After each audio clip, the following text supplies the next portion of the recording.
Good evening from New York. I'm Chris Hayes. Donald Trump is doing his best to fight his way out of the Jeffrey Epstein mess he has created for himself. Tonight, filing a lawsuit against the Wall Street Journal and News Corp and Rupert Murdoch himself for their report of his alleged birthday letter to Epstein.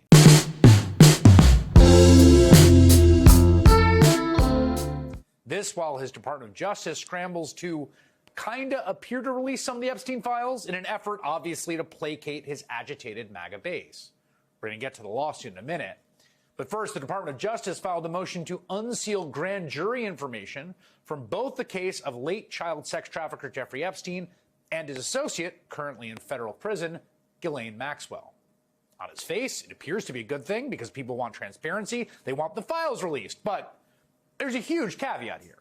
Not only is the department going to redact identifying information about the victims, which they very well should, they are also going to redact identifying information about anyone else whose name might come up in the documents in question. Quote, the department will work with the United States Attorney's Office for the Southern District of New York to make appropriate redactions of victim-related information and other personal identifying information prior to releasing the transcripts. Obviously, all victim-related information absolutely must be redacted. But also, why redact the other personal identifying information? I mean, if you are trying to look like you're transparent, avoid looking like you're covering something up, that seems like probably not the best way to go about it. But that is not the only big revelation we got today. The top Democrat on the Senate Judiciary Committee, which of course oversees the FBI and the Department of Justice, now says that the Bureau agents were instructed to flag to DOJ about any Epstein records that mentioned Donald Trump. Get this is a new letter out today to Attorney General Pam Bondi from Ranking Member Dick Durbin, who writes this, quote, according to information my office received, you pressured the FBI to put approximately 1,000 personnel in its information management division on 24-hour shifts to review approximately 100,000 Epstein-related records, adding, quote, my office was told these personnel were instructed to flag any records in which President Trump was mentioned. What? And all this comes just a day after that shocking story in the Wall Street Journal about what the paper described as a, quote, bawdy birthday letter bearing Trump's signature written to Epstein back in 2003 before his first arrest. Quoting from the Journal's description, the letter bearing Trump's name, which was reviewed by the Journal, is bawdy, like others in the album.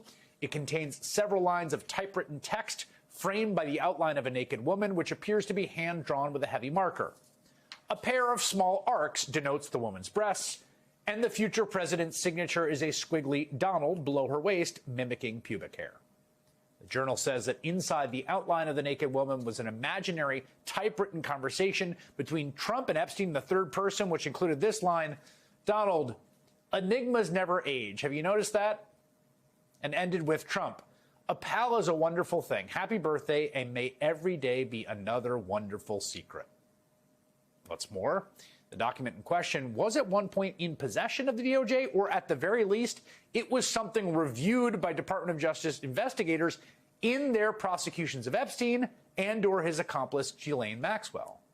To be clear, Trump denies having anything to do with the letter. He is suing the Wall Street Journal over this reporting after having threatened to do so. Quoting from the paper, in an interview with the Journal on Tuesday evening, Trump denied writing the letter or drawing the picture. This is not me. This is a fake thing. It's a fake Wall Street Journal story, he said. I never wrote a picture in my life. I don't draw pictures of women, he said. It's not my language. It's not my words. Of course, Donald Trump has written many pictures in his life, like the ones you are seeing on your screen right now. In fact, people have been surfacing these pictures all day. It seems to be kind of like a thing he's into, actually. I've got to say, when the whole Epstein story first resurfaced, with the two-page memo from the Department of Justice saying, it's done, case closed, nothing to see here, no client list, no nothing, right? My first instinct was not that there was an active cover-up of stuff about Donald Trump in the files. I thought most likely was that this administration, people around him, had very cynically hyped up the quote-unquote Epstein files to reach and mobilize a certain quadrant of voters. And then they realized they had overpromised and were going to underdeliver. And man, did they overpromise. This is something Donald Trump has talked about. The DOJ may be releasing the list of Jeffrey Epstein's clients. Will that really happen? It's sitting on my desk right now to review. That's been a directive by President Trump. I think tomorrow, Jesse, breaking news right now, you're going to see some Epstein information being released by my office. What you're going to see, hopefully tomorrow, is a lot of flight logs, a lot of names, a lot of information. James Comer said yesterday that all the Epstein files are missing. Can you confirm the status of them? We still haven't heard from you. No, the FBI. Yeah, the FBI, they're reviewing. There are tens of thousands of videos of Epstein with children or child porn. And there are hundreds of victims. And no one victim will ever get released. It's just the volume, and that's what they're going through right now. The FBI is diligently going through that. But Bondi's obsession with the Epstein files wasn't just her freelancing. It's fair to assume it was coordinated with the White House, right? This is not an independent DOJ.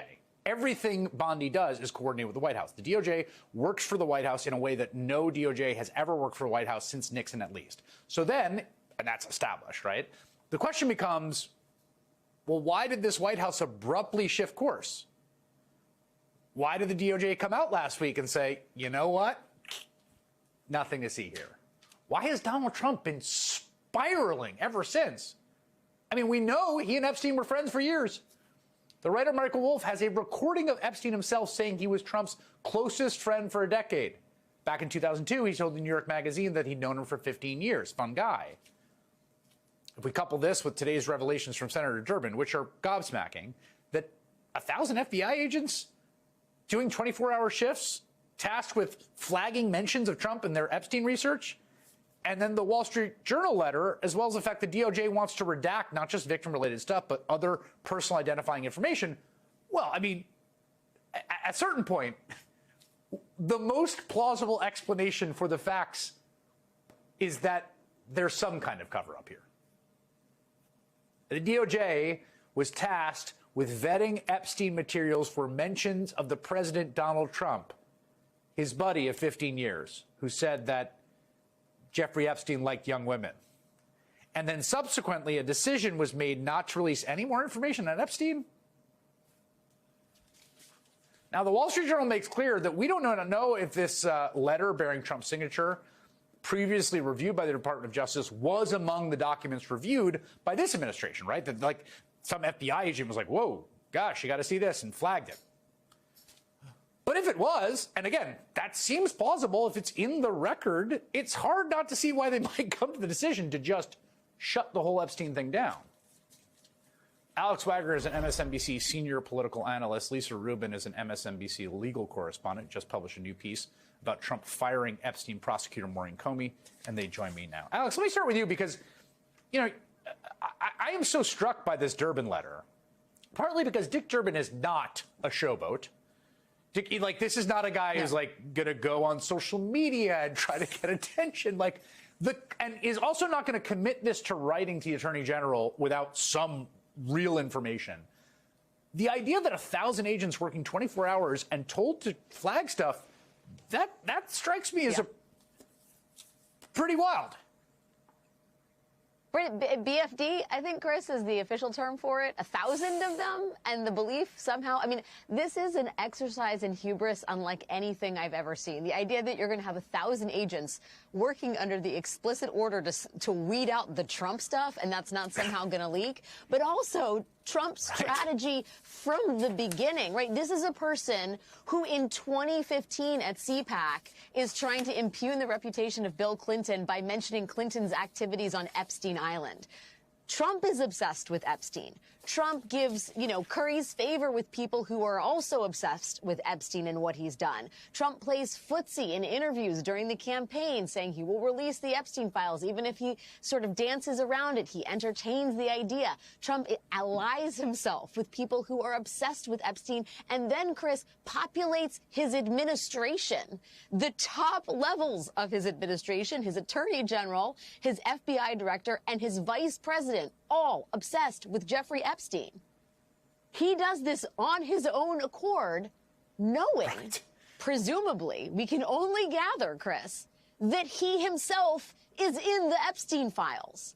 It is like the self-sabotage to make these choices over the course of a decade, knowing that if he won, the chickens were going to come home to roost. And what does he do now? I mean, it boggles the mind.